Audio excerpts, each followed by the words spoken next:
एक राजा था और उस राजा के 4 मित्र थे। बड़ी घनिष्ठता थी मित्रता में, बड़ा प्रेम करते थे आपस में ये 4 मित्र।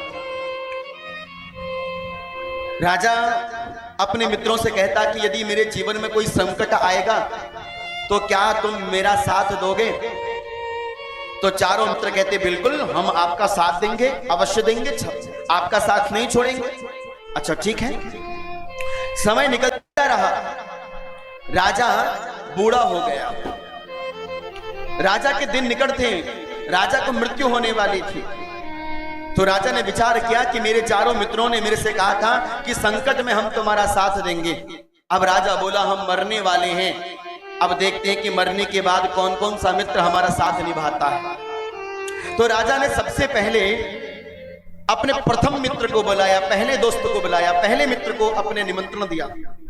पहला दोस्त आया और राजा ने पहले दोस्त से कहा कि हम मरने वाले हैं, क्या मरने के बाद हमारे साथ चलोगे? तो पहले मित्र ने कहा महाराज हम तो आपका साथ केवल घर तक दे सकते हैं, घर के बाहर का साथ हम नहीं दे सकते। आपका साथ केवल घर की 4 दीवारी में दे सकते हैं, घर की 4 दीवारी से नहीं दे पाएंगे। राजा का मन थोड़ा सा टूट गया। तो राजा ने कहा कोई बात नहीं, दूसरे मित्र को बुला लेते हैं। अब राजा ने दूसरे मित्र को बुलाया। अब जब दूसरा मित्र लौट कर आया, राजा के पास पहुंचा, तो राजा ने कहा हम मरने वाले हैं, क्या मरने के बाद हमारे साथ चलोगे? तो दूसरा मित्र बोला कि हम आपके साथ चलेंगे, लेकिन गेट तक चलेंगे, घर के दरवाजे तक चलेंगे, घर के दरवाजे से ज्यादा बाहर नहीं जा सकते। अब राजा का मन और टूट गया। अब राजा विचार करने लगा 2 मित्र तो अब मना कर चुके हैं, तीसरे को पकड़ेंगे। तीसरे मित्र को बुलाया गया। तीसरे मित्र से कहा कि हम मरेंगे, तो मित्र क्या तुम हमारे साथ चलोगे? तो तीसरे मित्र ने कहा हाँ चलेंगे जरूर, लेकिन शमशान तक चलेंगे, उसके आगे नहीं जा पाएंगे। अब राजा का मन बिल्कुल टूट गया। चौथे मित्र से कोई आशा ही नहीं रह गई थी, क्योंकि 3 तो मना कर चुके थे। अब चौथे मित्र से पूछ लिया उस राजा ने बुलाकर, यदि हम मर जाएंगे तो मित्र क्या तुम मरने के बाद हमारे साथ चलोगे? तो उस मित्र ने कहा, चौथे मित्र ने, बिल्कुल राजन, जहां तुम चलोगे वहां हम चलेंगे, जहां तुम रखोगे वहां हम रहेंगे, जहां अपने साथ लेकर जाओगे हम तुम्हारे पीछे पीछे चलेंगे, परछाई बनकर चलेंगे, हम कभी तुम्हारा साथ नहीं छोड़ेंगे। जब इतना सुना राजा ने प्रसन्न चित्त हो गया, खुश हो गया, और राजा ने अपने प्राण त्याग दिए और चौथा मित्र राजा के साथ चला गया। अब विचार कीजिए कि 4 मित्र कौन है? विचार कीजिए, जरा बुद्धि में जोड़ डालिए। ये राजा कौन? हम लोग। हम लोगों का पहला मित्र हमारा घर, कोठी, बंगला, एक एक ईंट को लगाया है हमने, घर को रंगाया है हमने, महंगे से महंगा पेंट किया है हमने, महंगे से महंगे फर्नीचर लगाए हैं हमने, 1-1.5 लाख के सोफे लगाए हैं हमने, लाइटिंग करी है हमने। दुनिया वालों देखो कोठी में चमक रही है हमारी, ऐसा घर बनाया। लेकिन मरने के बाद घर क्या बोलता? भाई हम तुम्हारा साथ केवल घर की 4 दीवारी तक देंगे, मुझसे आगे नहीं। लो ये पहला मित्र।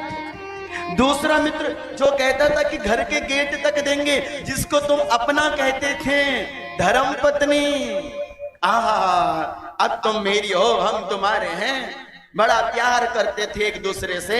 वो प्यार मरने के बाद घर तक रहेगा, ज्यादा दूर नहीं जाएगा। कितने दिन तक रोएगी धर्म पत्नी? 1 महीना, 2 महीना, 3 महीना, 4 महीना, 5 महीना, 6 महीना, याद आ जाए तो कभी कभी बस। उसके बाद बच्चे बड़े हो गए, पल गए, खिल गए, भूल गई। तो दूसरा मित्र धर्मपत्नी क्या बोली कि केवल घर के दरवाजे तक हम आपका साथ देंगे, उसके बाहर नहीं। लेकिन तीसरा मित्र कौन?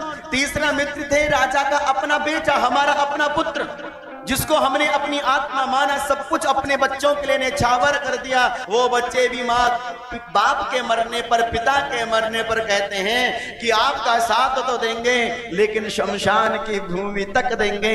लेकिन ये चौथा मित्र कोई और नहीं है, ये चौथा मित्र आपका कर्म है। कर्म कहता है जहां तू जाएगा वहां तेरे साथ चलूंगा, इंसान बनेगा इंसान बनकर आऊंगा, जानवर बनेंगे तो जानवरों के रूप में, कर्म के रूप में आऊंगा, लेकिन कर्म कहता है मैं तुम्हारा साथ नहीं छोड़ूंगा।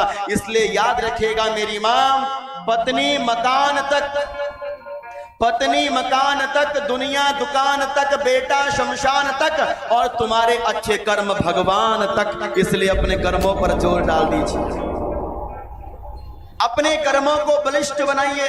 ये मानव का चोला मिला है गंदगी करने के लिए नहीं, ये मानव का चोला मिला है भगवान का भजन करने के लिए, भगवान का सुमिरन करने के लिए। मेरा ग्रंथ ये नहीं कहता कि तुम भगवान का अपने घर के काम काज को छोड़ दो, शिव पुराण ये नहीं कहती कि तुम अपना काम धंधा छोड़ दो, शिव पुराण ये नहीं कहती कि तुम अपना व्यापार छोड़ दो। सब कुछ करो, आनंद लूटो, धन है खूब प्रयोग करो, लेकिन उस ऊपर वाले को कभी मत भूलो, कभी मत भूलो।